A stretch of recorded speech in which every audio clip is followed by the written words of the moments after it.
Hello, hello, hello, everyone, and welcome to the commentary zone. As you enter the room, please don't forget to give us a little thumbs up, hit the subscribe button, tap the notification bell, join us in our live chats, and leave us a comment in the comments section if you're part of our replay crew. It's been a minute, y'all. It's been a minute. It's been an entire month.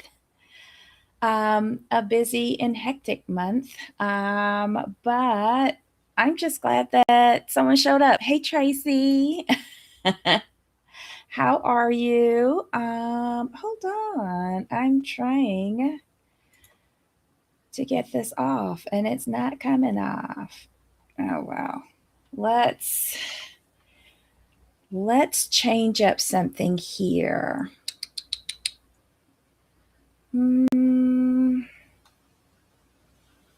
Hold on a minute. You guys come on in. Hey, Ryan. Happy Sunday, everybody. Happy Sunday. I want to take that down. Hi. It's been so long since I've been up here, like I've forgotten how to work this damn thing. So let's see what I need right now. Okay, just forget it. Let's just go with this one. All right, let's see if that works. Hey, y'all. I've got on my t-shirt that identifies that I'm a senior citizen. Hey. Oh my God. Well, I'm glad that at least two of you are here. This will be quick. I just wanted to come back on since it had been a month since I'd been here. It's been super busy for me at work, and I am sorry that I'm not like keeping up with this, but a lot of changes have gone on at my job. I am now a team of one, and we only just got a new director after my previous director left in January. I've only had a director of revenue, which is not the best if you're in sales. But anyway, my coworker, she transferred out in February, and it was just down to me. I have been working some very long hours, just trying to catch up on myself, and I have had nothing when my days were done, and it was just very difficult to come up here and talk about these shows. But I have made some time today to just like come on here and try to catch up on the stupid 90-day universe. Hey, Black Lavender, long time no see. Welcome. Happy Sunday, everybody. All right, y'all. Let's get into let's do before the 90 days. The one that airs on Sunday. Okay, so this I assume this is the finale, right? Someone correct me in the chat if I'm wrong, but this felt like they were tying up all of the loose ends between the episode 17 and episode 18. So this last Sunday we had season 8, episode 18, Emergency Exit. So we had the following couples on: Rick and Trish, Elise and Josh, Forrest and Sheena, Laura and Beer Can, Stig and Aviva. Who do we want to talk about first? I am leaving this up to you. Oh, hello, Make Love and Not War. Oh, thank you. I appreciate having all of y'all in the chat today. Oh, the finale is tonight, Ryan. Oh my God. How eager am I to be over with this show? Because the new something is coming on mid-May. And I'm kind of looking forward to that. However, whenever I am looking forward to a show, it kind of falls apart really quickly, but we'll be optimistic. I might be touching my hair a lot. Yesterday I went to the hairdresser and I cut off a bunch of my hair. And it's uber fluffy because of the humidity down here. But this is the best that I could do today. All right. So who do we want to start with? Start with Aviva and Stig, the most boring. But wait, I did get a good chuckle out of them. So basically, Aviva's getting ready to leave Belize. And they finally sit down to talk about when he is going to start applying for her visa to come and live with him in Belize. And he's like, wait, I thought you were applying for the visa for me to go to the States. Wait, y'all were raw dogging in the very first episode we saw you in, trying to have a baby, but neither one of the two of you discussed where you were going to live. And this was a surprise to her that he wants to emigrate to the United States. He knows he doesn't have, look, this proves to me he knows he doesn't have a career in Belize. He's not as big as he thinks he is. So he's willing to give up that, to come to the US, but not live in Arizona where she lives, live in Houston where he supposedly has family that we never heard about before. But coinkadinky, it's where his ex-girlfriend lives. How is it that he expects her to apply for a visa for him so that he can come and live in Houston? She lives in Arizona. Make it make sense. Does this girl have a job? Does anybody remember whether she has a job or not? I'm just curious. What are y'all saying in here? Thank God. Okay. I want new peeps. So done with these losers. That's true, Tracy. Yeah, I'm ready to move on. As you can tell, since I'm saying that this was the last episode. You aren't on screen anymore. I'm not. Let me check.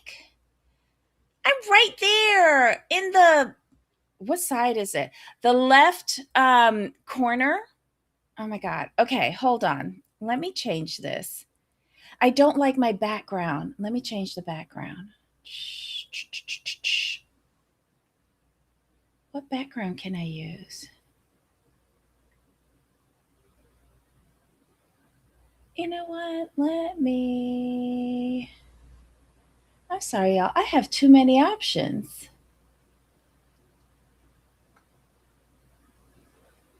Let's see. Okay, so I'm going to change this. Oh, that's too much for a Sunday. There we go. Ooh, much better. All right, y'all. So can you see me now? Hi. And here's Fluffy. It's the Florida humidity. But yeah, I chopped off a couple of inches. So I'm very happy now. My hairdresser is not, but I'm very happy. Okay, do y'all like this background? Why am I playing with backgrounds right now? Amazon's soon here. Yay. Let's see. Is there anything else that looks cute? Stars. Okay, so right now, y'all, I just have to warn you, I have an earworm with that stupid BTS song, Swim, or as they say, Schwim. What's this one? Oh no, I don't want anything moving right now. Yeah, we'll stick with that. We're in the stars. We're loopy. All right, so can everybody see me? Yes, you kind of blended into the trees when you were teeny. Thank you. Okay, so Tracy, she's a dental assistant. Thank you. All right, so I don't know. She seems a little scattered. Tracy, why are you liking the BTS? Well, I appreciate all their hard work. I hope they're getting paid. I really do. Because in my head, they're making like 2 nickels to scratch together after every show. But anyway, I digress. So let's go back to this mess. So she actually agrees to file for a visa for this dude. Like, what? Shouldn't there have been a bigger conversation? Like, she was under the impression that she was going to be just like her auntie 2.0, moving to Belize for the next 20 years and let this man cheat on her until she gets a divorce. Ooh, make it make sense. It boggles my mind. Boggles my mind. But yeah, she's going to go back and apply for him. I just wonder if she just has like a delayed response from, but maybe there's some brain damage from getting hit on the head by a Belizean eggplant. I don't know. Why is she so dumb, Ryan? I don't know. I don't know. I don't know. I mean, I was her age once, but I was never that stupid. And I was dealing with people who were not from the United States, and I was never that stupid. It's okay. It's okay. It is what it is with her. Anything else that I miss with them? Because you know how I'm always multitasking while watching these shows, so I might have missed a bit. Um, thank God she's not leaving with a seedling. Listen, it might have been a bit early for that test to read positive. It might have been a false negative. I don't know.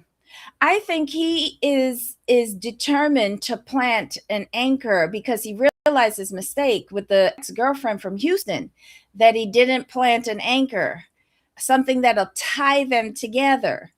And I'm assuming that the girl from Houston was a little bit smarter than Aviva. Aviva, stay out of the sun. Stay out of the sun and wash your hair or use a different product. Oh, this girl walked around with greasy, oily hair the whole trip. I want to be that background right now. Looks like fun rooftop party. Wait, Tracy, this is my goal. This was where I was supposed to be in February, but my plans got turned upside down. So this is where I will be later on in the year. And I'll send y'all pictures. Let's see. His ex-girlfriend is in Texas too. Yeah, in Houston. In Houston, coincidentally, right where he has family. So he really, like, to me, it feels like he targets these people, because if he does have family in Houston, as he claims, then it's very coincidental that he picked a girlfriend from Houston. But I guess she must have caught on and called it quits. He couldn't find another target in Houston, but he found a good target in Arizona with Aviva, and she seemed to be compliant enough to fall for this. And Bob's your uncle. She's going back to apply for a K1 visa for him, when she thought she was going to live in Belize and follow him around like a horny roadie on his, tour to nowhere. Hey, give me 5% of that tour. Tour to Nowhere, featuring Stig and the crew. Okay. Good. Sorry, y'all. I'm having a little bit of coffee because, as you know, it's rough in the morning for me.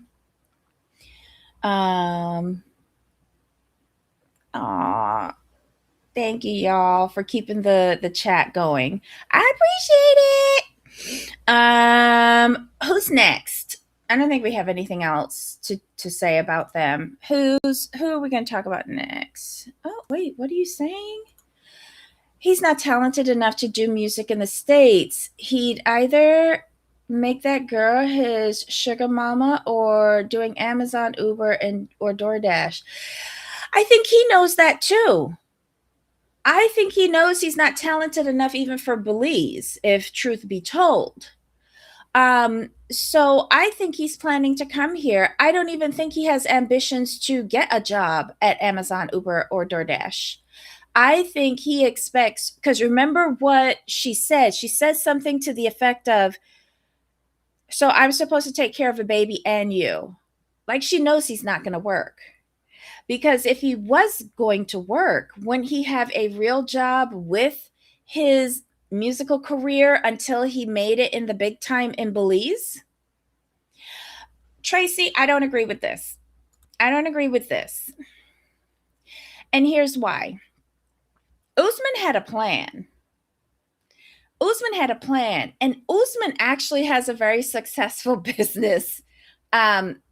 I think the music thing was just a joke for him, but getting on 90 Day with someone like Kimberly and making enough money to get his own business, um, and just play around with music. I think I don't think Stig's that smart. Stig just wants to live off of a woman. Um, I never got the impression that Usman wanted to live off of a woman, that Usman ever wanted to come to the United States. Usman had his sights set on entertainment in order to make enough money to get something solid that would generate money for him where he is. And that's the big difference that I see. And she'd be on the hook for him for 10 years while he's living it up in Texas. Well, here's the thing. Did they switch it back to 10 years? Because remember, in a previous administration, they changed it to lifetime. And I'm not sure if it was ever changed back to 10 years. So we've got to look at that. Yes, Ryan, I do agree with this. He wanted some exposure, but it was for a reason. I think it was to generate some sort of cash influx in order to get that trucking business. I think it's a trucking business that he has. But that's something solid. He could play around with 90 Day all he wants. He can release the same song over and over again with some different chick's name in it. But he's got a real business with a steady stream of income to support him and his family. To me, he never had any intentions of leaving Nigeria. That's how I feel about Usman. And that's why I kind of appreciated him. He took this show for what it was and used it to his benefit, but not trying to use the female or the partner he was with in order to get somewhere else. Like, I don't think he ever had any intentions of leaving Nigeria, just like I don't think he ever had any intentions of being with Kimberly. Sorry. That's just how I feel. Okay, I hear you. How about he was trying to be an Usman as far as hooking up to the TLC? Yes, I'll give you that. I'll give you that. What don't you remember, Ryan? What don't you remember? Okay. Who's next? Who's next that we talk about? This is all up to you guys. You're steering the show. I bet Usman does cameo singing that song, and so yeah.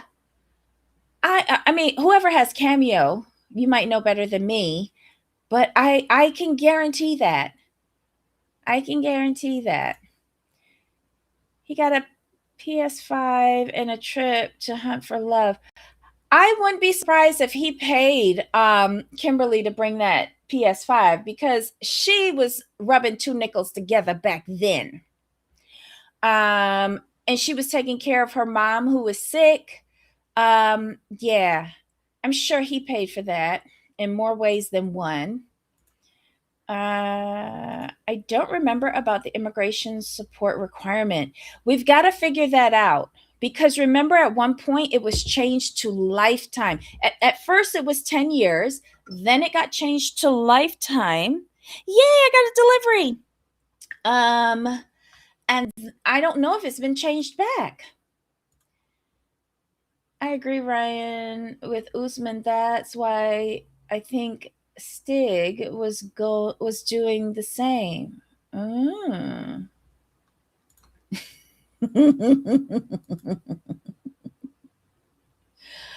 Oh my. Oh my. We've got a lot of negative Nellies in here. Okay, who's next? Who do we want to talk about next? We have Laura and Beer Can, Forrest and Sheena, Elise and Josh, Rick and Trish. Stig fumbled the bag, revealing his true motives too early. Yeah. He should have waited till off camera. He should have waited till off camera. But I guess producers told him to pull the okey doke because they were boring all season. They were boring. Nobody cares about them. I don't think so. Kimberly was living with mom and spending all of her money on him. She ain't got none left. Oh my God. Tracy. She was a caregiver for her period. I was too, but I was also working. Oh my God. You want Elise and Josh? Okay, here we go. All right, so they had this big blow up at the restaurant where Elise showed all her ass and started doing this, I don't know, poll amongst all of her fellow diners about what a douche her boyfriend and his good Judy friend, Natalie, is. And she's always doing the most. And for me, giving the least. I'm very sorry. She's not that entertaining. The most that I focus on whenever Elise is on the show is that beautiful diamond solitaire pendant that used to be her engagement ring. And her stack. And that's about it. That's about it. Elise isn't worth much to me. But anyway, she wakes up the next morning and it's as if nothing happens. Meanwhile, Josh and his boyfriend are talking about what went down last night. And the boyfriend comes out and is like, so Elise, is that an apology? It's all about you? Because she's like, I just feel so bad for like me. What? But again, she's in her own little world.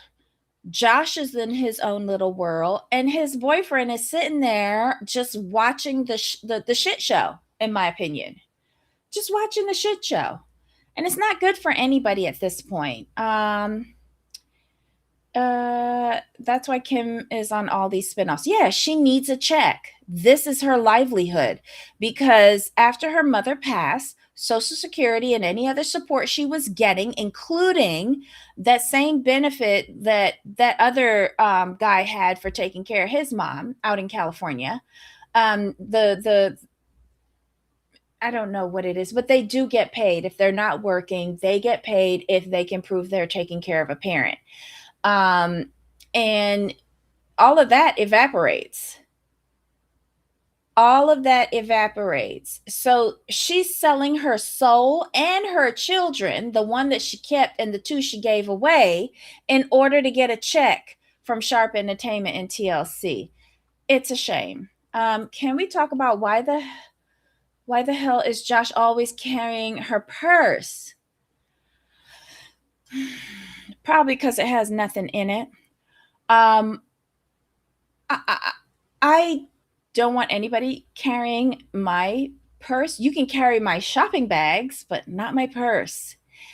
And Elise, let's just be real. Elise does not want a relationship. She wants somebody who could A, get her on TV, or B, pander to her. She needs a keeper, a babysitter, quite honestly, so that when she throws a tantrum, like how she did in the restaurant, they can put a passy in her mouth and shut her up. you know? Um, he's her bag boy. Oh my God. What is Trey? Elise realizes she ain't worth nothing too. Unfortunately, she has no self esteem whatsoever. It's quite pitiful, in my opinion. Correct. I agree with that. Why did the boyfriend come with Josh? He was barely in any scenes. Well, don't forget, the boyfriend had to be there in order to pay for half of the Airbnb because Josh can afford it on his own. Let me just sum this up. Okay, so she comes out, she makes this half hearted attempt apology, and she feels bad for how she behaved, but not how she embarrassed him. Um, his boyfriend calls her out on it. She doesn't give much better. She asks if they can go to the zoo. Josh caves in and takes her to the zoo. Um, all this time that she's been on here, she wants to meet somebody from his family, his son. Girl, read the room. His ex-wife or child's mother. Let me because I don't know whether she's the ex-wife or not, but his child's mother has full custody of this kid and has moved 2.5 hours by plane to another state in Australia away from this child's father. And it's been a year. And he says that he's been spiraling because he had this great relationship with the kid. And it's been tough that he has moved away. Yet,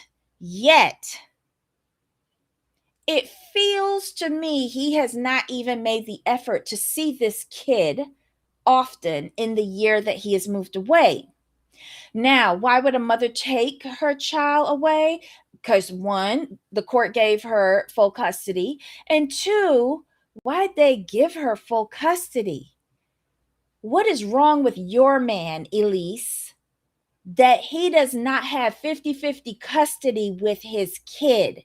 And what is wrong with your man that his child's mother thought it was in her child's best interest to move to the other side of Australia away from that child's father? That's what you need to be thinking about, and not be trying to see this kid or talk to this kid or do anything with this kid when you don't even have any idea why your own man doesn't have a proper relationship with his child.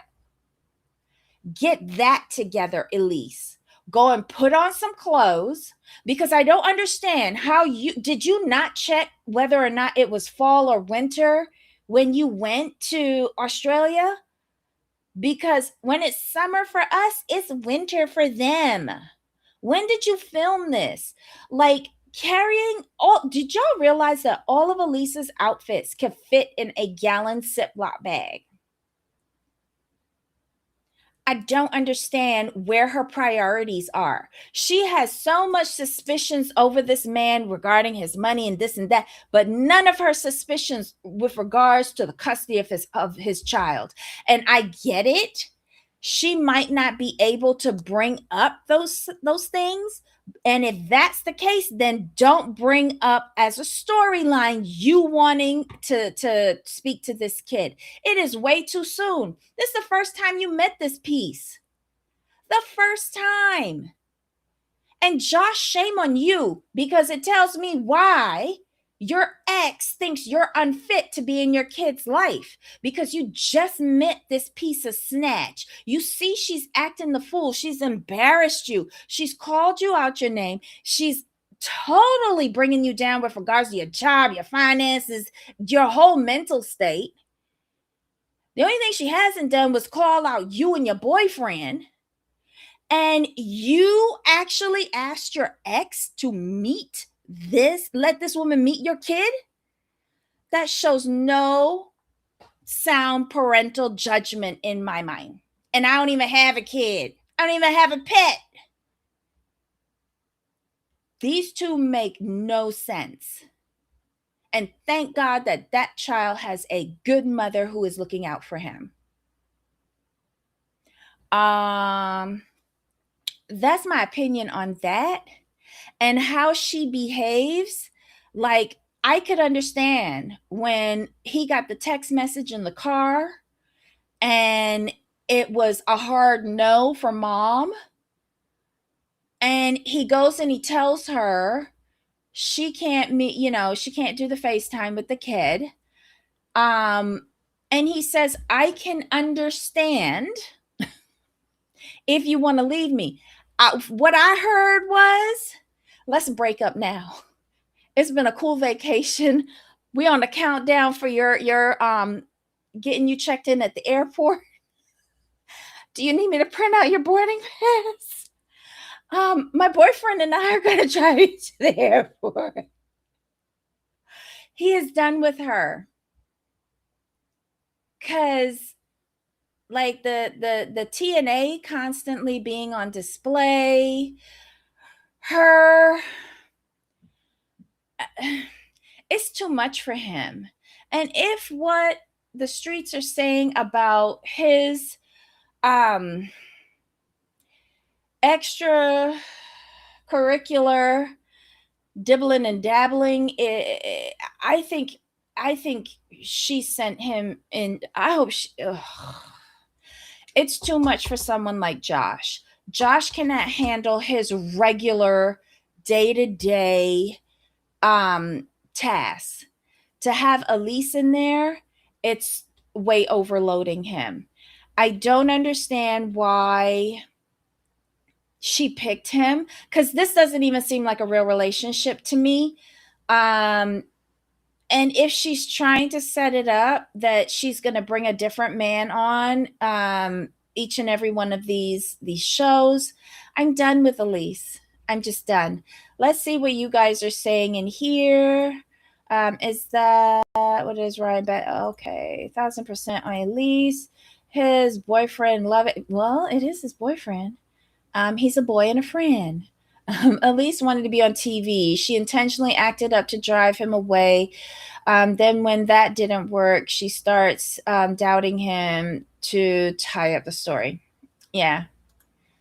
I really think he's a reject from MAFS Australia, because he's a little rough looking. He's not like the cute slut guy that they usually bring on, and he's not quick.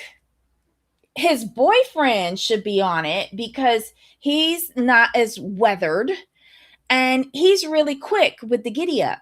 So his boyfriend should be on it. I agree. I believe the rumors 100%. He could get the plane to see his kid. 2.5 hours is nothing. Exactly. But instead, he's living with Natalie. He's living with Natalie.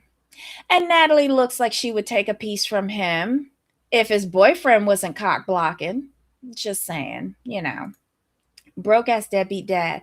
And here's the thing. I wonder how engaged he is with FaceTime with the kid. That would be truly sad.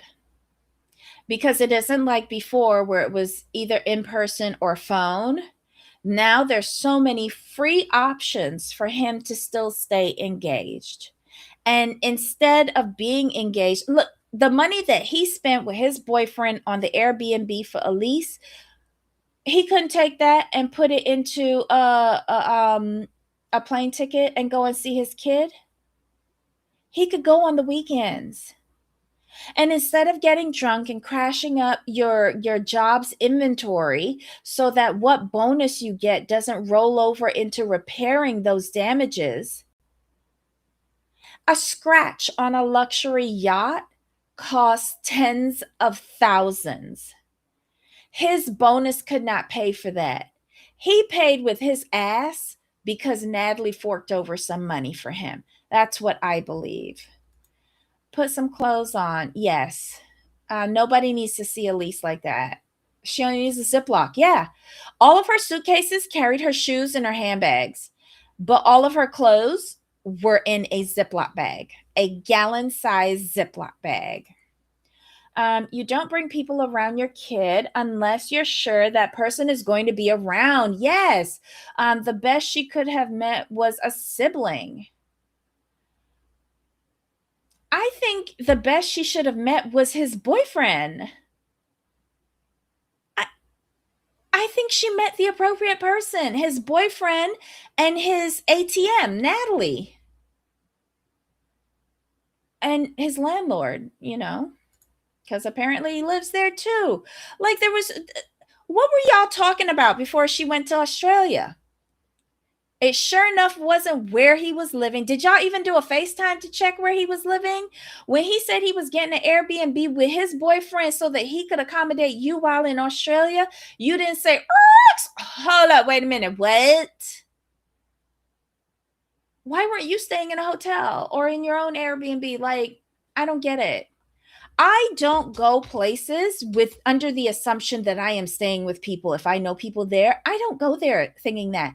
First of all, I like my privacy. Second of all, I value my security. And I don't want to be an imposition to anybody. I want to be able to go and come, walk however I feel in my own space. No. Mm-mm. She had all that luggage when all her clothes could fit in a carry-on. Yep. Maybe a half sibling. I didn't know. She met the boyfriend. That's it. I think the call he got was not from the child's mother, but from the boyfriend. He had no intention of her meeting again. That it would be even worse if it was from production. It would be even worse because, or maybe they're still under mediation or something like that, and he had to go through a mediator.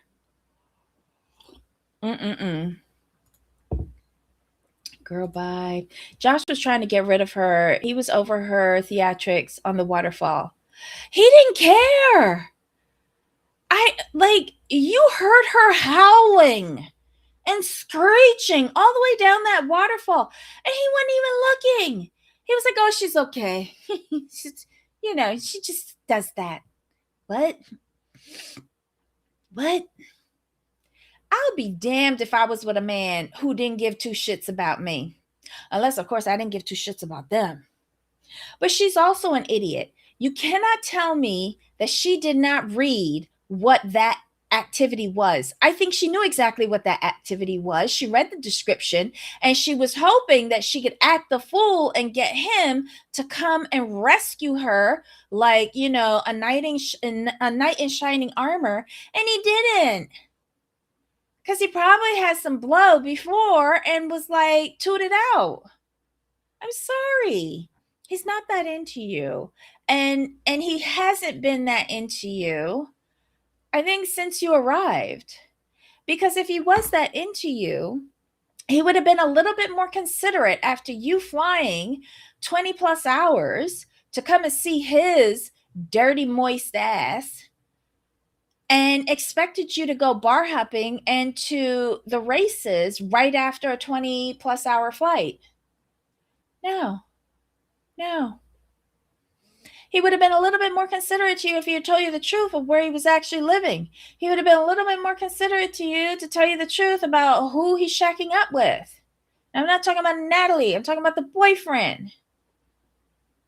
And he would have been a little bit more considerate to tell you who you were shacking up with. This was poor planning on Elise's part. What's the word on the street? That he does the booger sugar.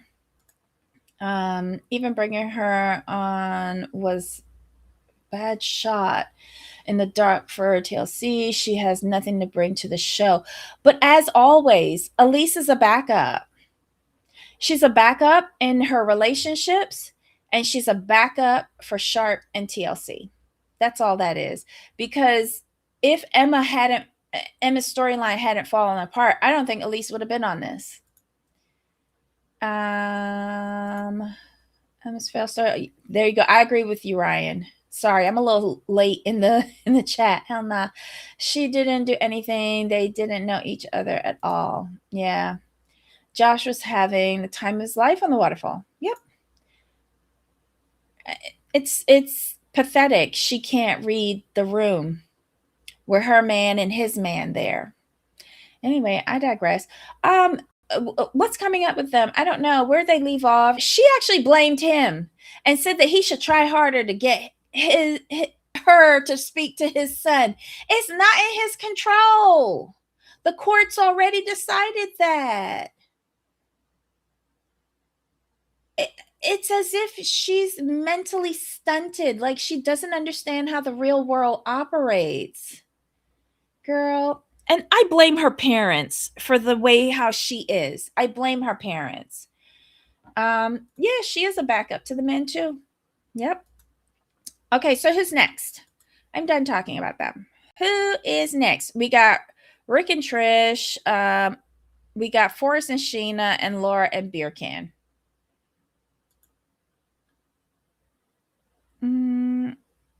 Elise is too old for Love Island. That seems more her vibe. Ugh. Well, Sharp has her now, so she's going to be playing perpetual backup for whatever other loser storyline that fails. She's in La La Land. Okay, so you want Laura? Okay, let's go back and see what Laura did. Okay. All right, so I must say, Laura has trash,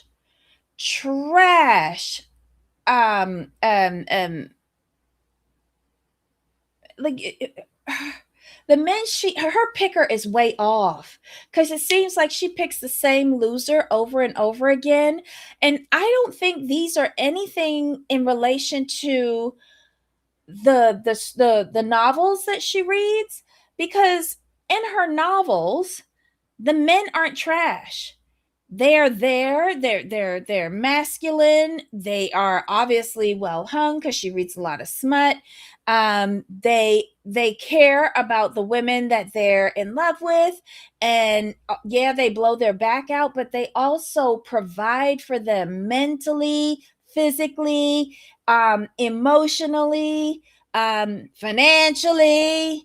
Like Michael and Beer Can are the same person but different zip codes. Well, we don't know whether Michael can blow her back out, but I'm just calling it like how I see it. They're both waste of time and waste of energy. And I think you're writing your own novel, Laura. I think you're recreating the ending. You are the victim heroine. And you want the romance, you want the sex, but you don't want the responsibility. And if you do, you want it over FaceTime and not in person.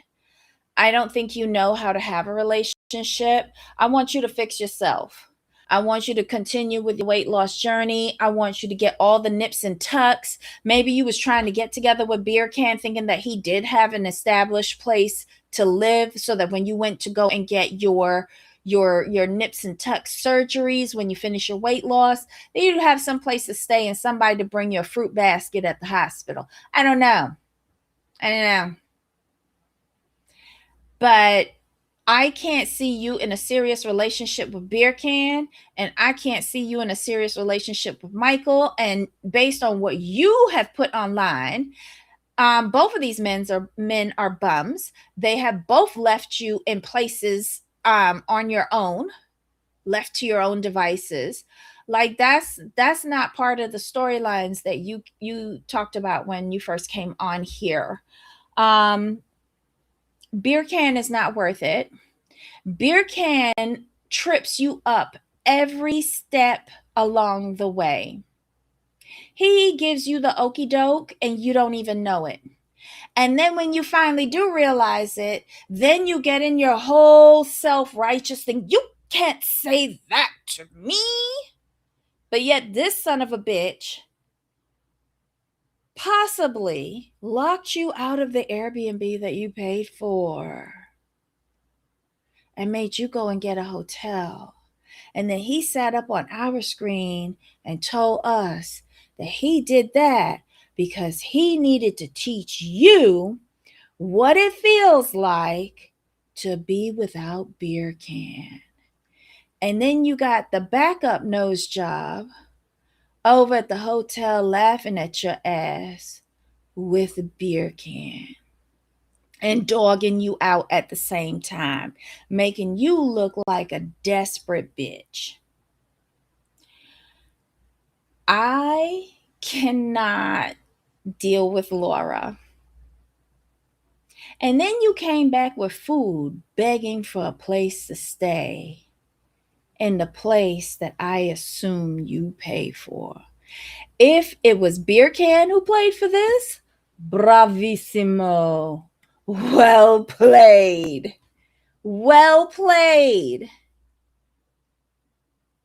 But if she paid for this, bravissimo to Beer Can. I can't. I just can't. It's just beyond stupid. But he lets her back in because she brought him a donut or something. I don't know. I don't care. Then he gets her to say, so do you want me to stop being friends with Michael? And he's like, no, I like Michael, but you can't be best friends. I'm your best friend. Who the fuck is you? And she agrees. The dick must be good. That's all I gotta say. But you know, they said that them little skinny men got a nice long thick pipe. He probably know how to stroke it. I don't know. Or maybe she's just been without for a very long time. Maybe he got good mouth game. I don't know. I don't know. Next up, with stupid couple. Save Trish and Trash Bag to the end. Okay, we'll save them. Her book characters aren't broke losers, correct? Laura's an idiot. I was secondhand embarrassed for her. Actually, no, I'm not. Tracy. Laura tried to orchestrate these two men fighting over her. Yes, she was trying to rewrite the novel, and it wasn't good. It wasn't good. Michael never wanted her apparently. I think he got some. I think so. And one good. Mm. Mm. Let's see. If he needed space, then he would have got it on that park bench, not in my Airbnb I pay for. Exactly. Exactly. But you know, that's just me. And Laura has two things that I don't. She got two men. I'm not saying that they fighting over her, but she's in the vicinity of two men who are talking to her. And right now I'm just talking to y'all. But I have no entanglements. So good on you, Laura. You got two losers not really fighting over you. Score. All right, let's see who's next. Let's do Forrest and Sheena. Okay, so not last week, the week before last, Sheena and Forrest were wrapped up burrito style in some banana leaves, left to drown out by the ocean by the resort staff. And the tide did not come in, so they're still alive. And they have decided that Forrest is going to come and live there, and Sheena is going to work to support him and try her best to get him a job, which he has no intentions of working because he likes to use the system to get by. You still want to say that? Trust me, the aggravation and my bank account and my assets. Um, I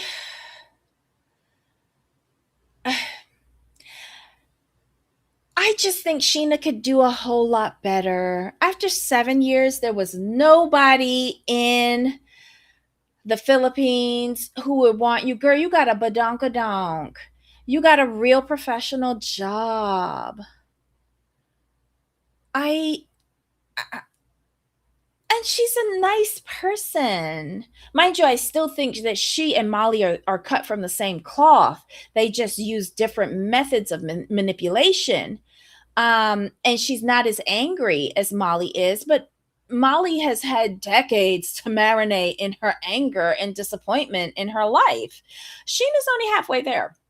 So I just think that Sheena deserves better than Forrest because, in my opinion, Forrest's mom, Molly, outed them, saying that Forrest only had one job in his lifetime.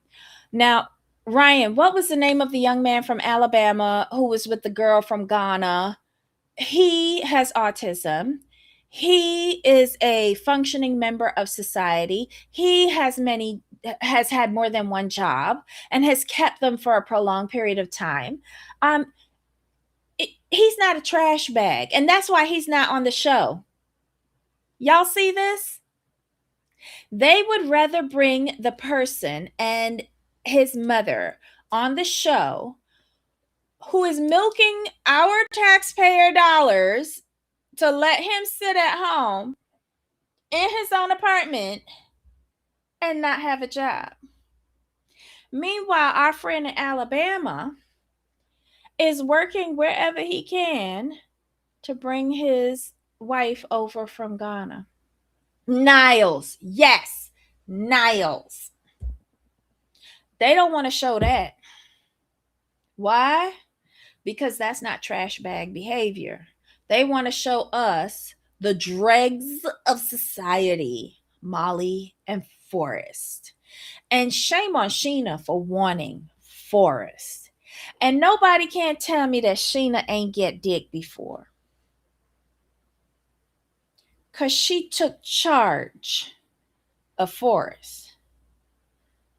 I believe Forrest didn't have no pussy before.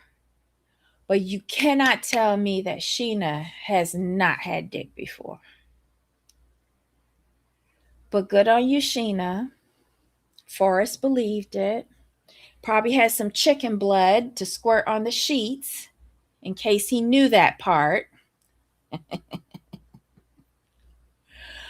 But when they were burrito style, Forrest was actually staying. He wasn't even leaving. He was staying in the Philippines with Sheena to start their lives together. They come back from the resort. They meet up with Molly. He tells Molly what he's doing. And Sheena's like, yeah. Hey, Nikki. How are you? And Molly's like, wait, hold up. Nobody ain't taking my kid from me. In a way, I do believe that she doesn't want to lose her son. In a very small, minute way. But what she really don't want to lose is them government benefits that she has worked so hard for him to collect, which she is overseeing. Because the same way she was trying to get access to Sheena's account in the Philippines, you can't tell me she doesn't have access to his account. These two are grifters. Forrest is trash because he does this yo-yo game with Sheena by he acquiesced to what she wants, and then when the other female figure in his life comes back in, he caves to her. He is just basically looking for a woman to run his life, and I believe he's trying to get away from Molly. But Molly's got her claws sunk in him real deep. Those two are dirtbags. We saw how they talk to each other. They know how to run the game. And you heard, like, Molly knows how to work the system. You heard her at that table say, you need to go to this person and get approval to go and find a job. You've only had one job in your life, and you need to take 2 years. Like, she don't want Sheena to come to the States because she's threatened by Sheena. because this trip proved how much Sheena can control Forrest and make Forrest not listen to Molly. Molly's not in with that. Molly wants control of Forrest and all of the another delivery. And all of the funds that he rolls down from the United States government and our taxpayer dollars. Case closed. And if it were up to Molly, I don't think Sheena would ever come over. Because if she wanted Sheena to come over to the States, she would have made her fucking son get up and go and get a fucking job. No, wait. Hi, Make Love Not War. I thought that Forrest had his own little apartment that had all of the cameras in it, and that Molly came over to visit him. So yeah, now all of a sudden he's going back. Sheena is like, I waited 7 years for you. Well, that's your fault. You should have been doing like what the Nigerians do and have several different people on the online so that, first come, first served to get the booty. That's your fault, Sheena, that you put all of your eggs into Forrest's basket. So what are y'all saying? Hold on. I gotta go back up. Okay. In banana leaves, fully clothed, made no sense to me. Me neither. And if I missed anything with Sheena and Forrest, put it in the chat. I'll eventually get to it. Sheena wasted her childbearing years waiting on this fool to come see her. Yep. She could have had at least 3 or 4 other men on the hook. And again, first come, first serve. I wouldn't have been waiting on Forrest. Sheena is she is a sweetheart, but she's also manipulative. Niles, she is right to want him to stay in the Philippines with her and far away from Molly. No, I don't think so, because Forrest is not going to get a job. She wants him to come to the Philippines and she'll help him get a job to help her. And no, he's not going to get a job. Forrest wants to sit online and collect money from the 90-day universe. That's what he wants. Let's see. Forrest could be stocking shelves at a grocery store or working in a warehouse. We wouldn't even know he had ASD if he didn't tell us. Molly has absolutely enabled Forrest. Yep. And she's also taken advantage of his disability. She has. Both of them are living off of the system. I wouldn't be surprised if she's not also abusing Dev, because didn't they say that Dev was a veteran? Didn't they say he was a veteran? I could be wrong. Let me know in the chat. But I bet you she's taking advantage of his benefits too. She's a piece of work. Oh my God. Trash. Yes, Nikki, chicken blood. Sheena could have been watching some training videos before he got there. I don't think so. She's 40. And you see her booty?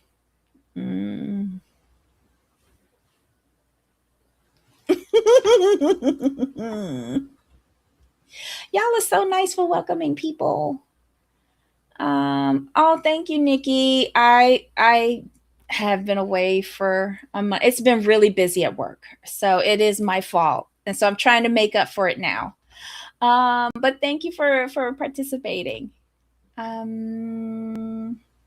Let's see. Did I hear correctly that he lives with Molly? Somebody put that information in the chat. I thought he lived in an apartment with the cameras.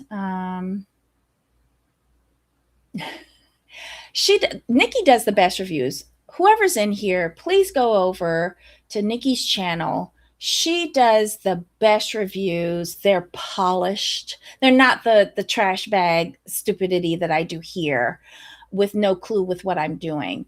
They're polished, they're edited, and they're really insightful. Like, I like the way how she thinks about these stories. Whereas I just come from a place of this is fake and negativity and not liking anyone. She actually finds something to like in each of these disgusting characters. So yeah, always entertaining, always thought provoking, and empathetic. Nikki is very empathetic towards these characters, and I'm not. Let's see. That's what I thought as well, but I wasn't sure. Okay. Once Sheena's daddy said no on access to her money, Molly was done with Sheena. Yep. Yep. Well, I think Molly wanted it more once she saw what they had over there. And Sheena's a professional. Like, she's a veterinarian. Instead of, like, I don't know how Forrest got in touch with Sheena. Don't know, don't care. But Sheena, you could do better. You could do better. I don't watch the shows anymore. I learned from the reviews. Aw. If Forrest worked in the Philippines, they could live really well, but he's not going to work. Well, it'll be hard for him because one, he doesn't know the language. And two, who's that other girl? Mary and Brandon.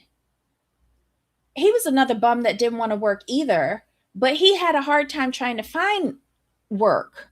And he was able. He could have went to a call center, a U.S. call center, and done the overnight shift when it was, day for them. But he didn't want to do that. He didn't want to do that.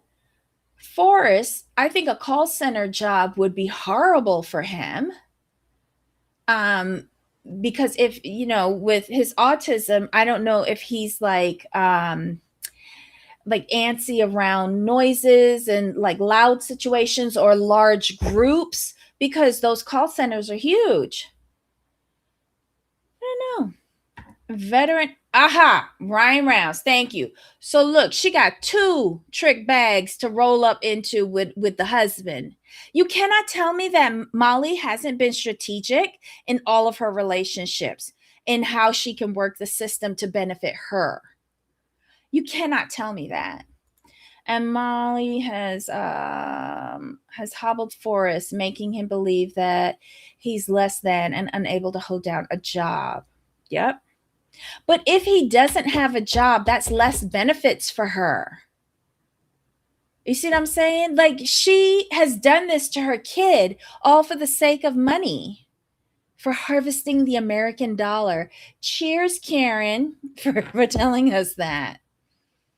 Oh, thank you. Thank you for supporting Nikki. But Debbie, I love your trash talking on the shows. I know, but sometimes I can be a little too negative straight out the gate. Thank you. I really appreciate it. Once you get into her videos, you'll see why I love her channel, because she's everything that I'm not.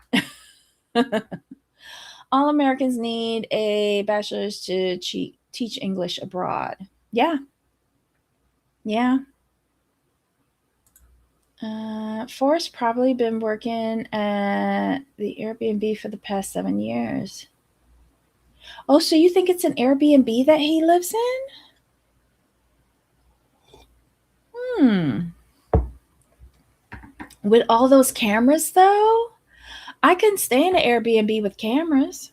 Mind you, I have cameras in my home, but I don't rent out my home. Neither one of them. Interesting. All right. So have I forgotten anything with those 2 numbnuts? If not, let's move on to the main course.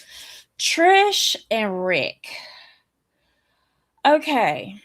So they get approval from her parents to be in a relationship, which is progressing to marriage and children, because Rick said under duress that he is willing to put a baby on her.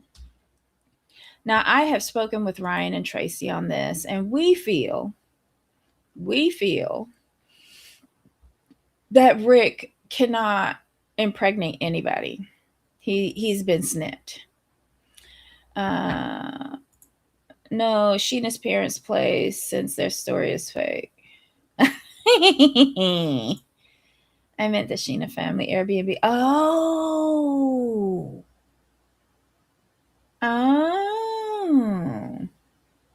That's interesting. Well, he could clean the pool over there. Get up real early before the guests come out and go and clean the pool. That won't take nothing off of him. All right. So for these two bobos, they're happy. She's great. They head out of the family camp. They're going back to the capital. And they're at the airport. And this piece of work, this is ick part 2. Rick has been text messaging with his little Colombiana. She unblocked him. Do I believe that she ever blocked him? No. But he has been communicating with her since the pressure was on from her family to procreate with Trish. So he reached out to the other bottom bitch to seek solace, to plan the next trip. This man is a piece of work.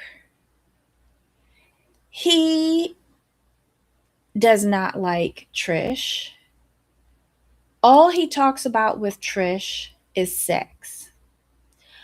And truth be told, when he was talking about the Colombiana, all he was talking about was sex too.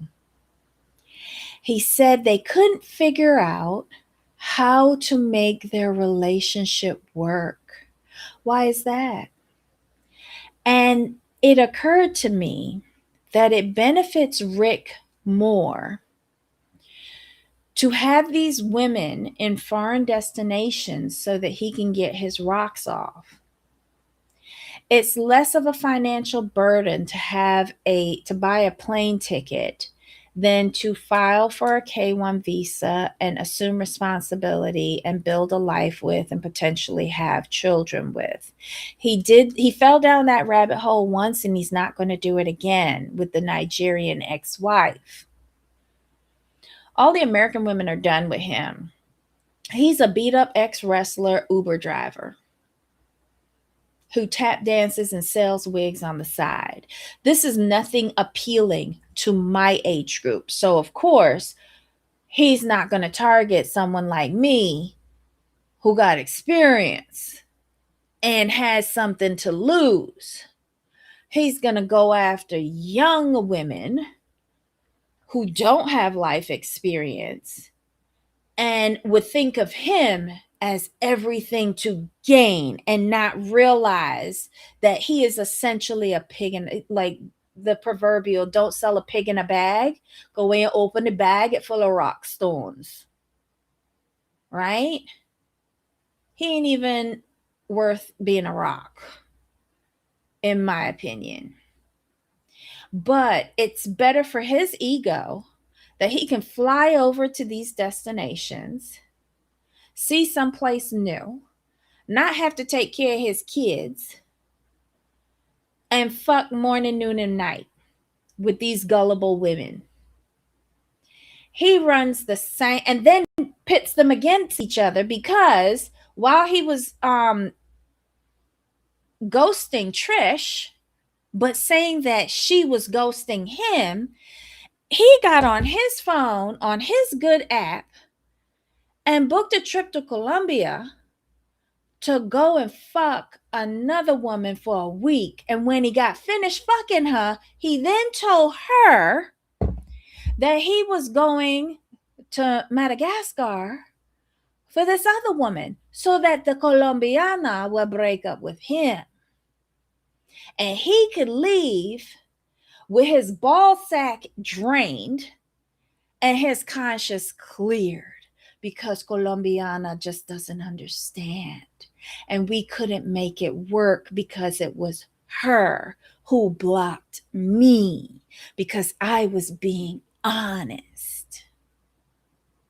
So then he trots over to Madagascar and does the same fucking thing.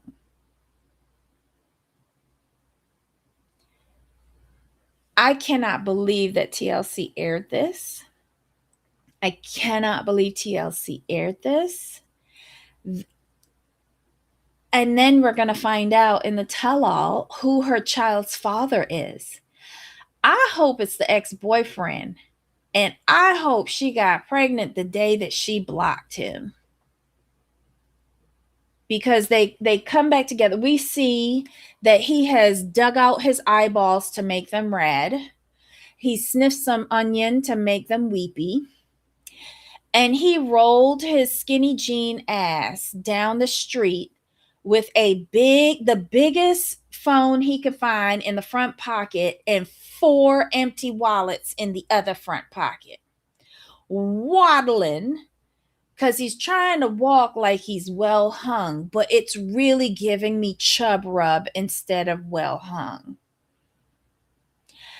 He came out looking moist and musty, waddling down the street to go and meet this girl. And at times it seems like she has common sense. Like during this conversation, the first part, she was the one explaining to Rick what it is to be in a relationship and what he has to do. And I'm like, Rick, what? And she tells him, block her. Explain it to her that I am in your life and then block her. He couldn't do that because he has feelings for the Colombiana. So you let this girl that's in front of you, that you brought a splash pad for because you knew that she squirted, you degraded this young girl on our TV screens throughout the season with your sexual depravity. You insulted my intelligence this whole season. And you really thought that she was going to continue to fall for this? She's not as stupid as the Colombiana. Because the Colombiana, it appears to me, she'll take you back. I am hoping that the scene at the airport that we saw in the preview was her returning something or giving him a farewell gift, because in some cultures, like if you come to visit them and they bring you gifts, like you like to give them a gift as a farewell to send them home with. I've done that before, thanking them for coming to visit. I hope that's what this is. And I'm glad she's pregnant. And it's definitely not Rick's, because he has been snipped. He has been snipped. Okay, so what are y'all saying? Okay, big baby Rick. Let me know if I forgot anything in their segment. Bullied into promising a baby, please. Yeah. But I think that her uncle and her father knew that Rick was no good. They were hoping that he would say no. But he wasn't man enough to do that. And I think once he said yes, her dad's facial expression, to me, there was a little slipping of the mask, because of course he's being paid by TLC as well. And he went along with what they were doing, but I don't think he approves of this relationship at all. ick. Ryan, he's too old to be messing up like this. Well, he's also stupid. Ain't that the truth? A younger American woman wouldn't even give him the time of day. Of course not. Not once they hear 5 children with I don't know how many children's mothers. No, nope, nope, nope, nope. Oh. Pack up your plastic sheets and hit the road, Jack. Agreed. I think he's going down as the most hated male cast member. Wow. Even beyond No Neck Ed? Ooh, that's a lot. No, hopefully some new guy that treats her right. The ex was an ex for a reason. But at this point, that would hurt Rick more if it was the ex, and especially if she got caught out while overlapping their time in Madagascar. That's the only reason why I would do it with the ex. She gave him too much time as it was. Yep. I'm conflicted. He can be conflicted by himself. Yep. Go and think about that back in California while you're tap dancing and selling wigs. I hope she was meeting someone new. That'd be nice. But it would be scary that she got pregnant so quickly. And then that would tell me she was trying to get pregnant for Rick while he was there. Because she would have had to have been off birth control. This is why I love watching you, Debbie. You say the most, and sometimes it gets me in trouble. I'm sorry. I love how Trish blocked him right in front of him. Yeah, because she had to show him how to do it. It's this simple. And now I'm going to do it to you because you can't. Rick and Ed are neck and no neck for worst. I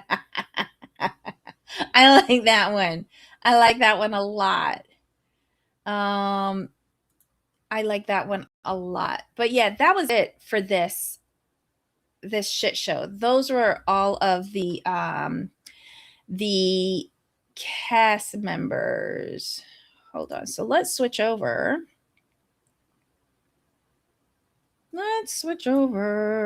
Replace. Let's see.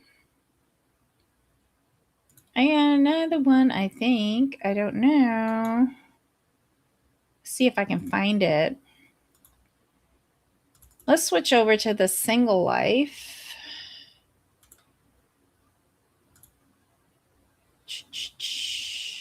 Let's see how this looks. Oh, wait. Hold on.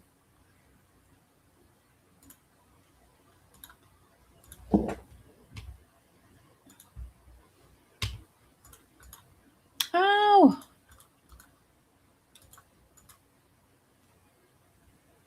Well, this just sucks.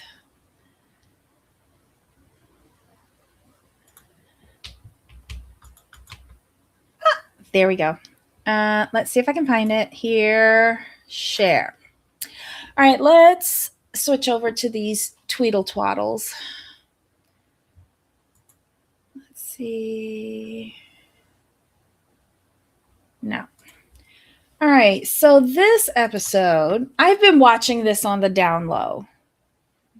I think I skipped a couple of episodes, but I've been watching it on the down low.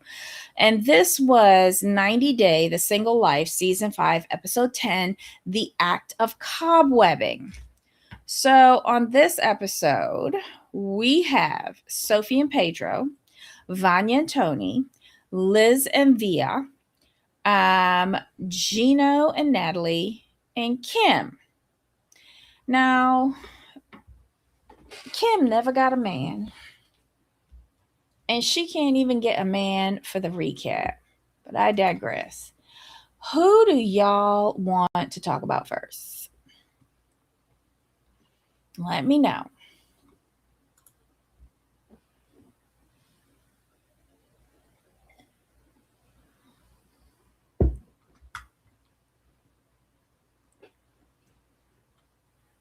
Let me move this here.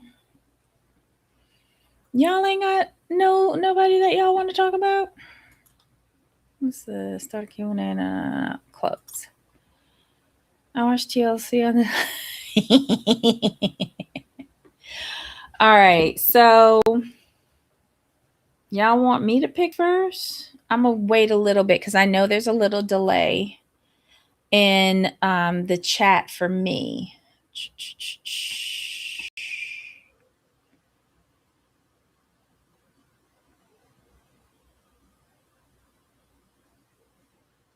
Who is the most worthless? Do Colt so I can take my dog out. Was Colt on this episode? I can't remember. Don't matter where you start and end. Pick a loser. Oh my God, Tracy, you're so disgusting, but I love it. All right, so let's start with Kim because she's the most aggravating for me. Kim has told her long lost son that she has a long lost daughter. She has contacted the adoption agency to put in a request for more information about the child. They gave her some preliminary information. And I think next week there's a letter from the little girl's mother. So we'll see that. This week, we saw her on the hunt for even more short men. She has found some man in the UK who is 5'6", a divorced gentleman with children. I don't understand it doesn't feel like they have a connection to me. And Kim coming straight out the gate with how tall are you is getting very irritating to me. But she's looking for her next season on some iteration of this 90-day fiancé juggernaut. And I guess she's roped into this guy. They met through, she connected to him through DMs. Do I think he's trying to be polite to her? Yes. Do I think he's attracted to her? No. And calling out a man's height or lack thereof on a syndicated, worldwide show, I thought that was a little disgusting because nobody's calling out why you look like an aardvark. I'm just saying. That man has agreed to come on here and, tap dance with you for a coin. And in the hopes of getting future coin, when you going overseas with this man so that you can get a paycheck. And this is what you do. I think her storyline has been so convoluted this season because this is her second or third man that she been with. Third.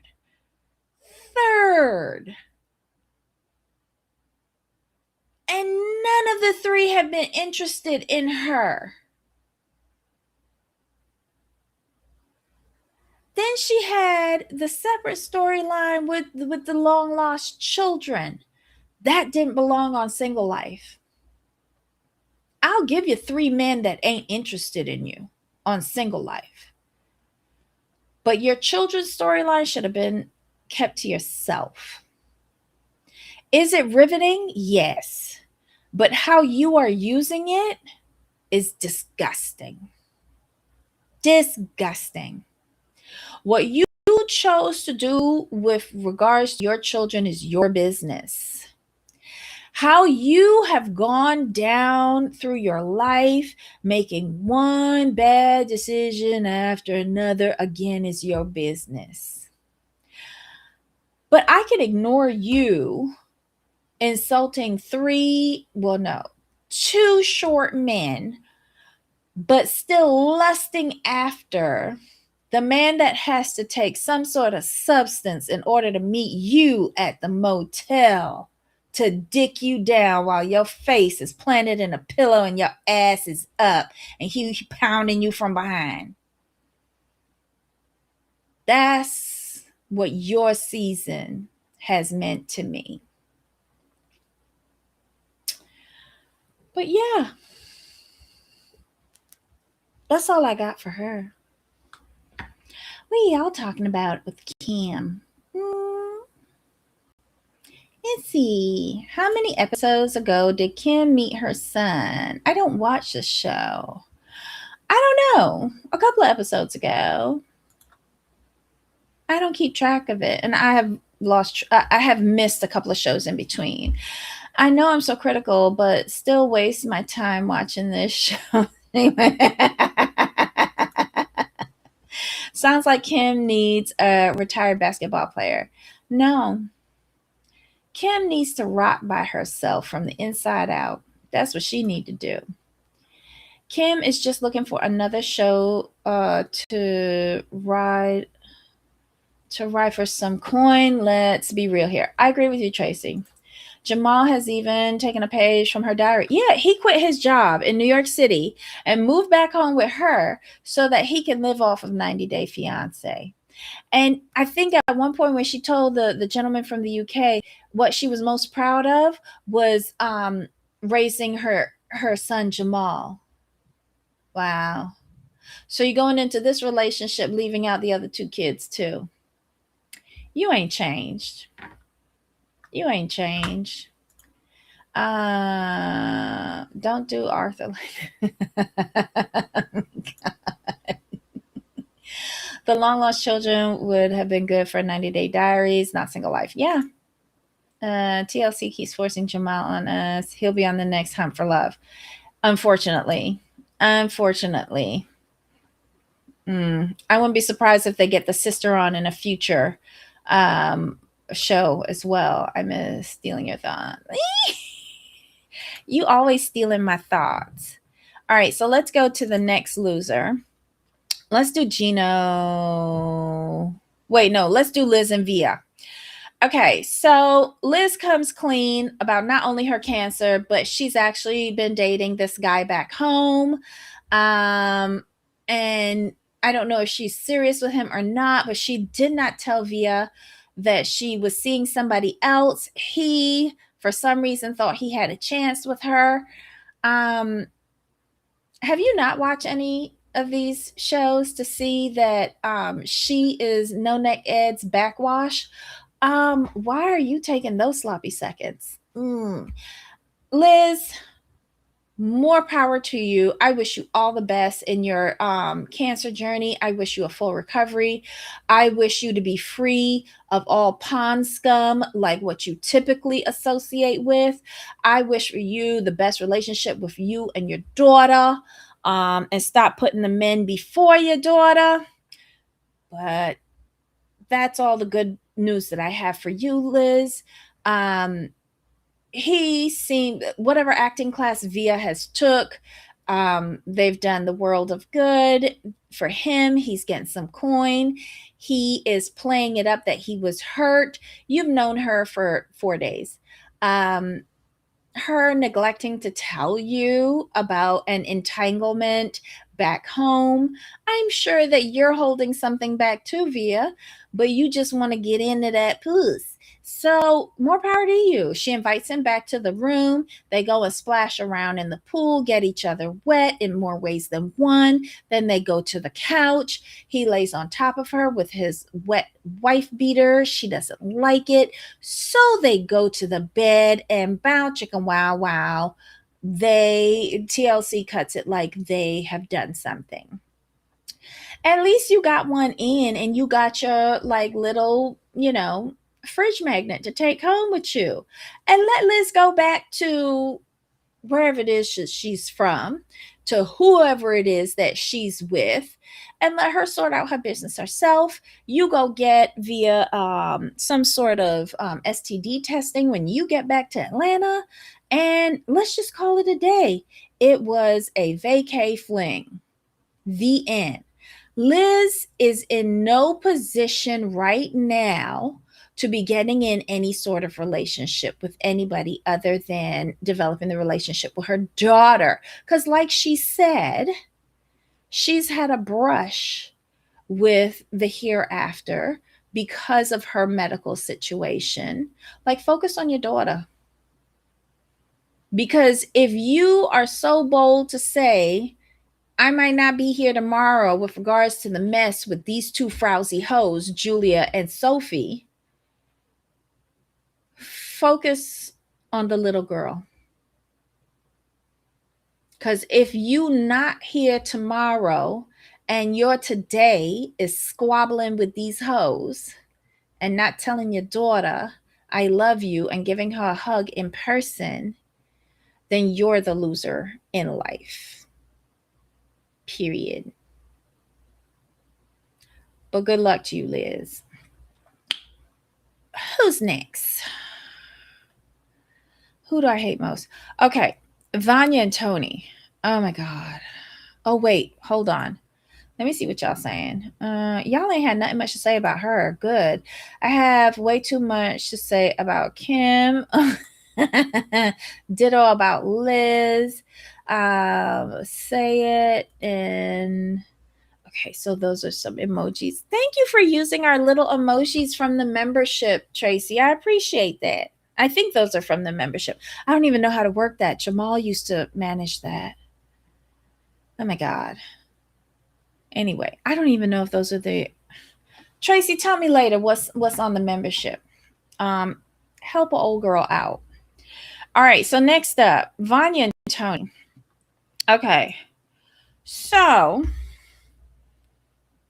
Vana is up in Maine with her cousin who grilled Tony, and he didn't appreciate it because he knows that the cousin can sense that he ain't shit. So he takes it out on Vana.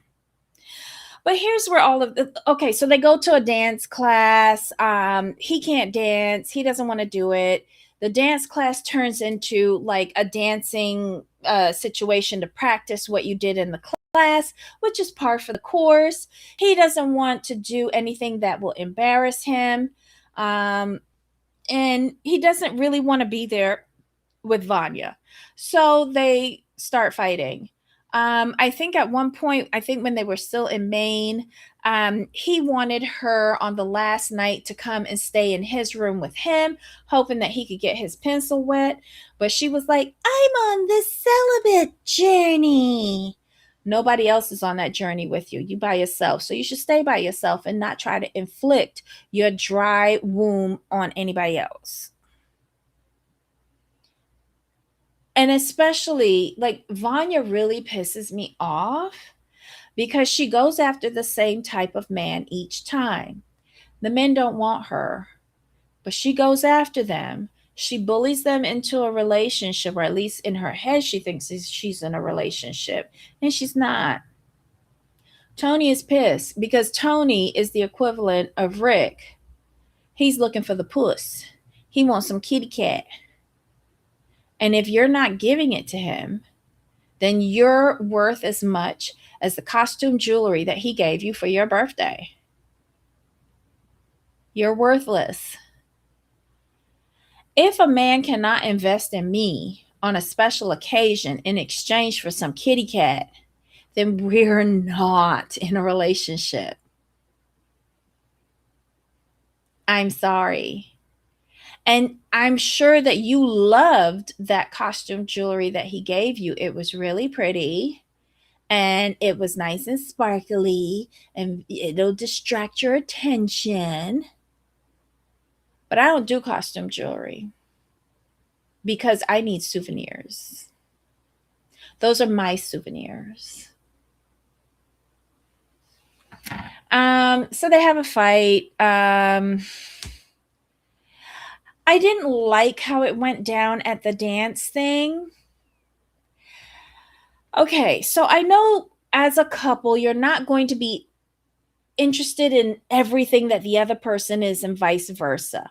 I do think that there needs to be some give and take, and I thought that he gave by going to the dance class.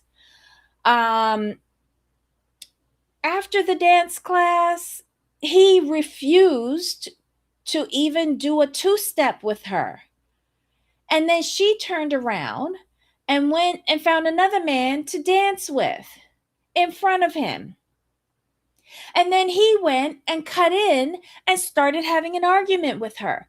It was like wrong on top of wrong, on top of wrong, on top of wrong, on top of wrong. It was all trash for me and a waste of my precious lifespan. Who got costume jewelry? I just came in from outside. Okay, so it happened to be Vanya's birthday over the 4th of July when they went up to her cousin's house in Maine, and Tony gave Vanya a little birthday present, which I thought was nice. And it was like some little glass earrings and little glass tennis bracelet and was that it? I don't know. It was all costume jewelry. It couldn't have cost more than $5 from Claire's. Is Claire's still open? I think I might have dated myself. Anywho, it couldn't have cost more than $5, but she likes that. So at least he knows that she likes that. But you can get out of me. You can get out of me. Because it would have been inserted up your backside. Because that's not what I like. Right? I was so confused and dizzy. Oh, why? With Vanya and Tony? She picks men who are not interested in her every time. What is there to be confused about? No. Plastic, hopefully nickel-free at that. Girl, that's going to turn out her skin. Is that man nice to her at all? He's always looking angry in the commercials. Yeah, because isn't he a doctor? Like, why are you dumbing yourself down to come on this show for her? I think he's regretting agreeing to do this. And he's probably now realizing that all of his other bitches are seeing him on here with Vanya.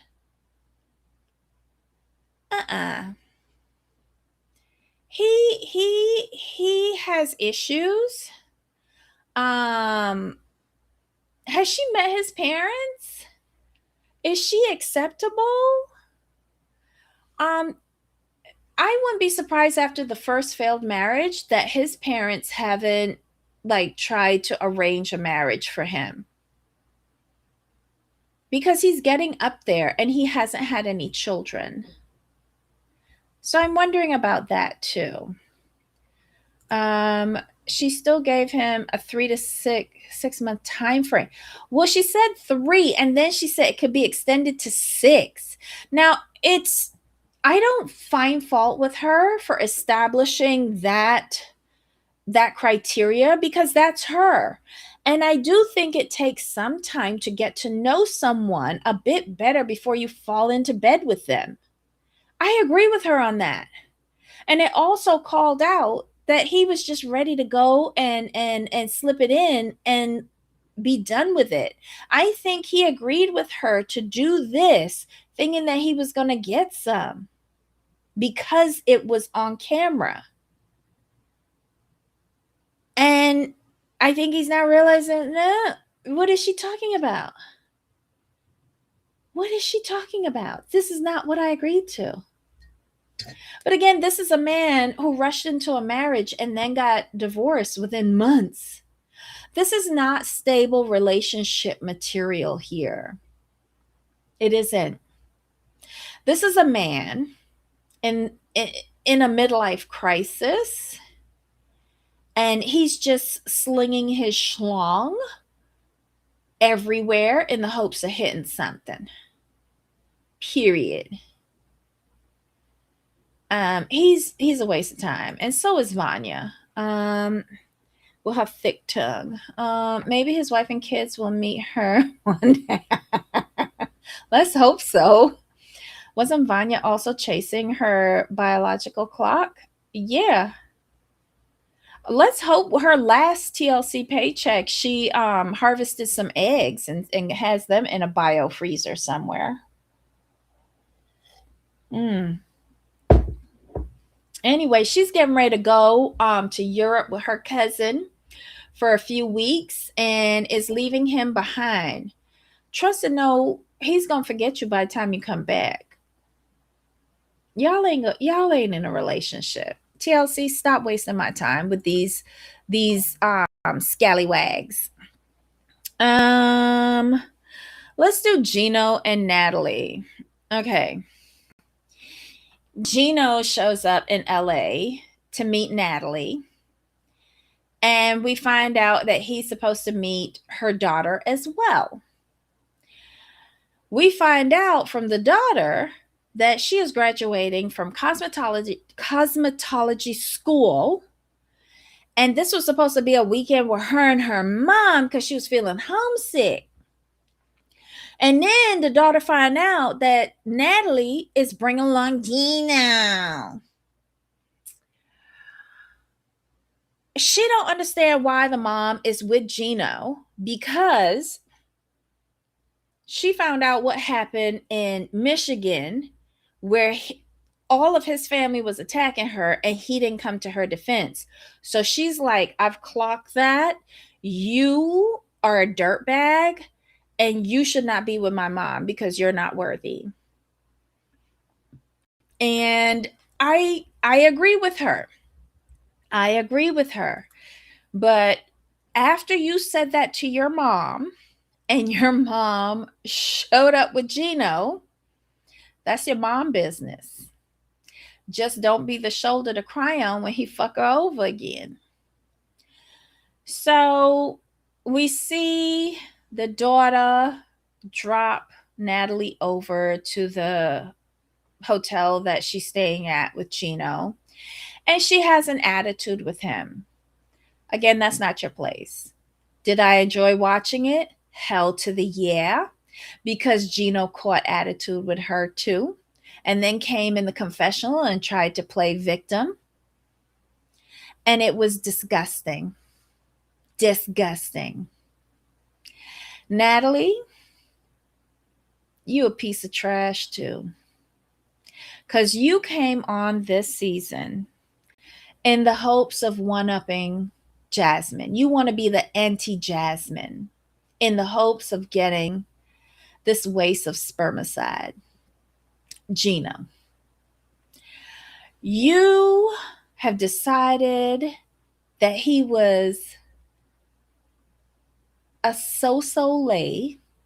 This is your rating of his sexual exploits with you when y'all finally did it. It was okay. You think I want to be with a man that was just okay? Mind you, I don't need my back blown out all the time, but you have to know what you're doing because I'm a lazy bitch. I like to lay there. So you need to get the job done. And if I'm coming out of it going, it's okay, then there's no return visits. We're not trying this again. We're moving on. But then again, I have a limited lifespan. I don't have time to play these games. But she is giving him another chance, meeting up in LA. It's amazing that has she ever taken him to where she actually lives? Somebody tell me that. I don't watch everything with them. But they're meeting up in LA and she wants to be the anti-Jasmine. She wants to do everything that Jasmine wouldn't allow him to do. And he's given her the list, so she's going to do it for a TLC check. So she, after the disappointing sexual interlude, she decides she wants to bring out his inner freak. Okay. And he's very free at saying that he likes tits and ass. So she is taking him to a stripper sports bar.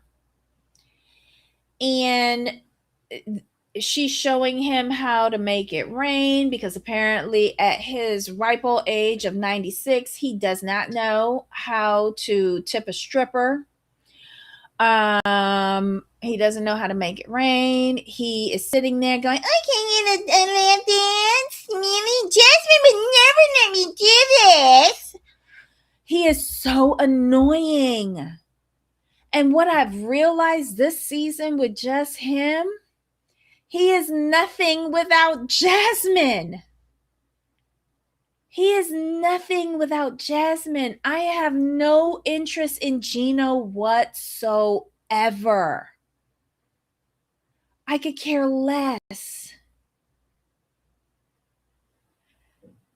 I disagree with what Natalie did this weekend. If this weekend was supposed to be about her daughter, and she knew that her daughter did not like Gino, do not bring Gino on a significant weekend like her beauty school graduation. Give that to your daughter exclusively and leave this waste of dog dirt back home in Michigan. But I guess you needed somebody to help you pay for the accommodations or airfare to go over there. I don't know. I just think you went about this the wrong way. Especially with you coming into the confessional saying some nonsense about if your kids don't like Gino, then it's a problem. Well, you made it a problem by telling them what happened and getting their defenses up and not allowing them to get to know him. Quite honestly, like, not allowing them to get to know him, but you've planted those seeds with your children, and it's going to be hard to unplant them. I'm sorry.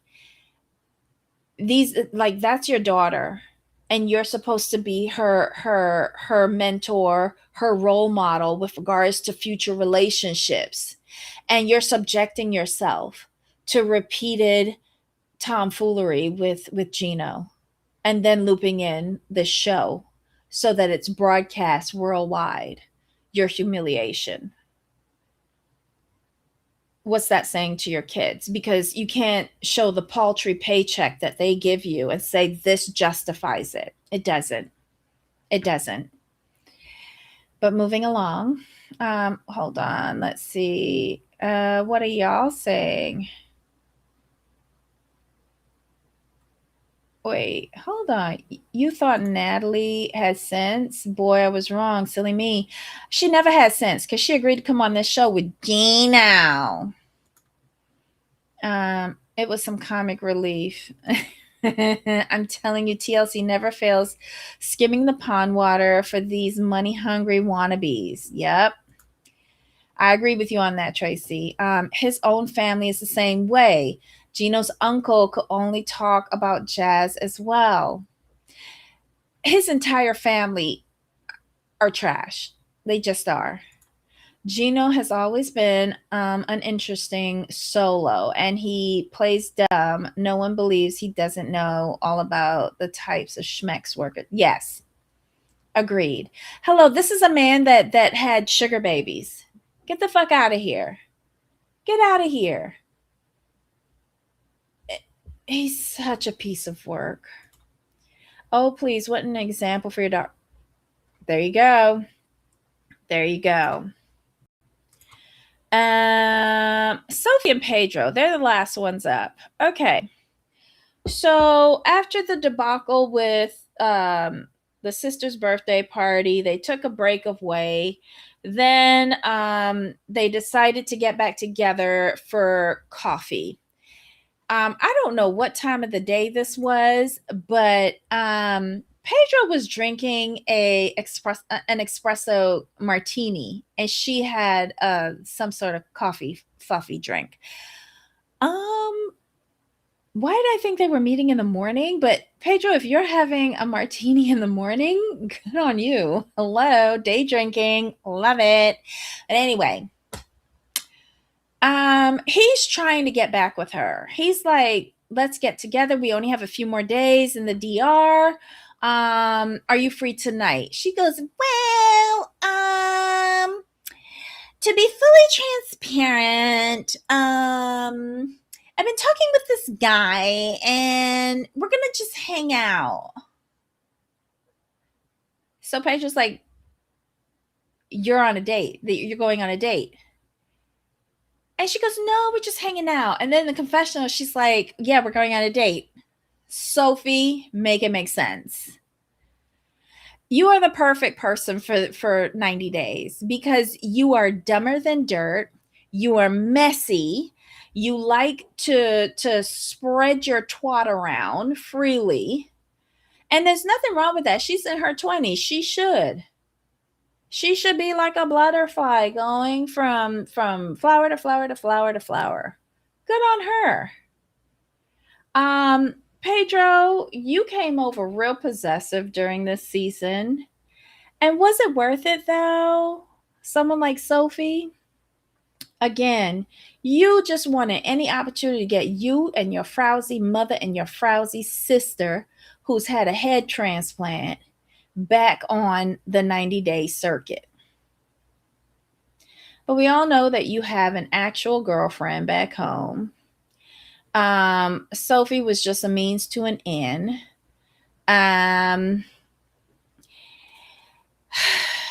Julia, you did yourself no favors coming on this show being a wingman for her or Liz. And you really should have stayed home because this was a single life, not maternity life. I don't know. Sophie and Rick are the perfect couple. That would be interesting. I'd like to see her put a leash on him and make him dog walk. That would be interesting. And never give it up to him at all. Let's see. Yeah, so when he finds out that she's meeting up with some rando that she met in the DMs locally, instead of wanting to spend time with him, Pedro, the person who invited her to his homeland of Dominican Republic, and then systematically unleashed the two vipers, his mother and his sister, on her and left her for dead, and then turned around and berated her and said it was her fault that his unmannerly family spoke to her like that, and then expected her to be like Chantel when he comes back a few days later and said, everybody was wrong. Everybody was wrong, and expect her to roll over and accept that shit. Lesson learned for you, hopefully. Lesson learned for you. So he gets up, he walks out. Sophie's like, oh, well. And that's all I have for them. Sophie's another one who would be better for the Love Island streets. Julia must have needed some change to furnish the nursery. Well, doesn't Brandon work? Why do people think that this is like a main source of income is beyond me. Let me just check. So that was it. I've hit all of the people on this stupid show. We have gone through the week that was in the 90-day universe. We are coming to the end of the Sunday night show. Thank God. Thank God. And are we coming to the end of single life? Because it seems like all the relationships are falling apart. So we should be coming to the end of that. Let's hope so. I will be covering the tell-alls. I will be covering those. When do the tell-alls start? Next week? Ooh. I might be a little late with that because I have working commitments next week, but we'll get through it. I will, even if I pull it out on the weekends, we'll do it. Let's see. Next Saturday, We might have to meet back next Saturday to go over tonight's episode and Monday's episode. Did you give another? Oh, I haven't gotten past episode 1. How many episodes are they in now, Ryan? How much have I missed? Thank you for the live this morning. Oh, thank you. Thank you. I've missed y'all too. I keep forgetting how nice it is to talk to you guys about these stupid shows. I got to make it a priority. It's just like I need to get help at work. Tell all start next week. We're going to be on it. We're going to be on it. I think I can make this work. It might be late, but we'll make it work. We are going to talk about the tell-alls for sure, because I think they're going to be the juiciest part of the season, with people revealing pregnancies and baby daddies, and people coming after Elise, and yeah, I think it'll be the best part of the season, to tell the honest truth. And it'll probably set up Last Resort and Hunt for Love. Tonight will be episode 4 of Real Housewives of Rhode Island. Oh, so I missed 2 episodes. Is it worth it though, Ryan? Like, you've seen the 3 episodes already. Is it worth it? We appreciate when you have. Oh, thank you, my friend. The next 90-day couples look interesting. We have to talk about them. I have to look at them because I haven't looked. Lisa physically attacked somebody? Shut up. Oh, and tonight she's supposed to confront Daniel regarding his wife. That should be interesting. Hi, Michelle, my belle. You're coming in at the tail end now.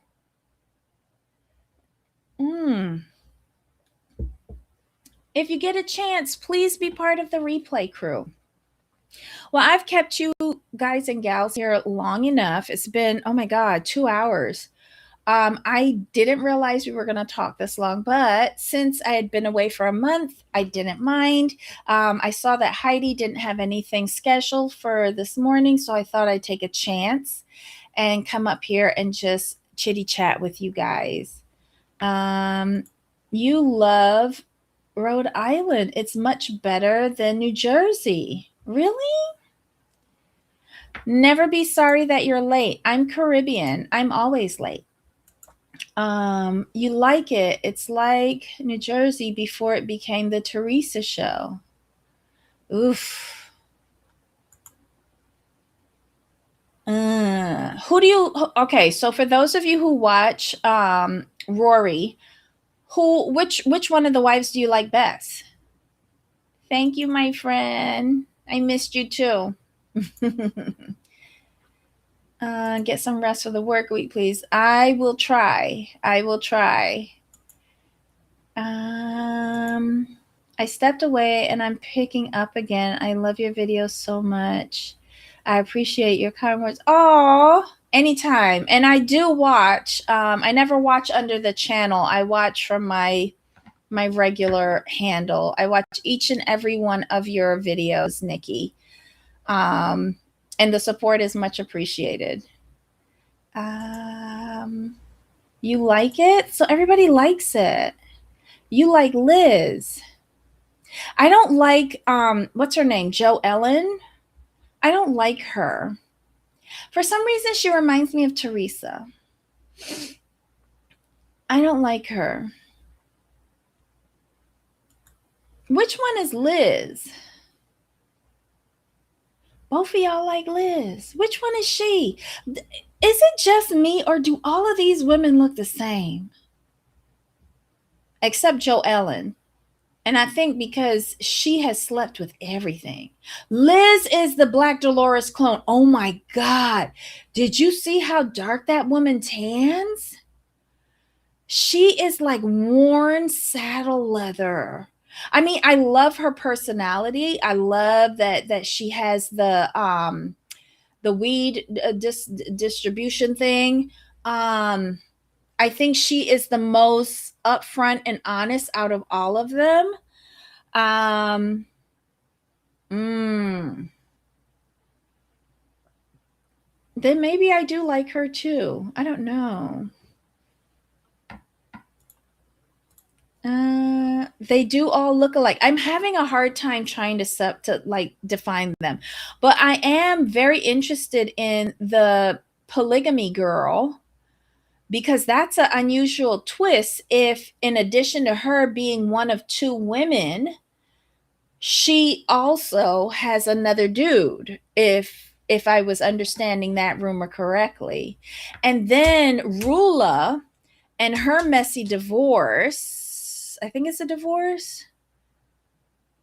Anyway, that whole mess with Rula sounds like it could be very interesting if they got it on camera and if they're allowed to discuss it, because apparently the husband gave the outside chick an NDA. This is smart cheating. Oh my God. Joe Ellen looks like Teresa, but she's not dumb like Teresa. Ah, okay, okay. And Michelle, you love Liz as well. Okay. I like the Bachelorette girl too, but I think there's trouble in her marriage. Her husband don't look at her. It's very interesting. Very interesting. Maybe he should have stayed an influencer just like the Bachelorette girl instead of opening up the cafe. Like the cafe wasn't going to make money, but whatever. Rula kind of looks like an evil stepmother with her cheating podiatrist husband. He's suing his mistress. Ah, that's what I heard. Because he had an NDA with her and she started releasing like pictures with feet emojis in the captions on social media, hinting towards him. Polly, not Polly girl. Yeah, that's an interesting dynamic with the judge's son. I'd like to hear more about it, you know?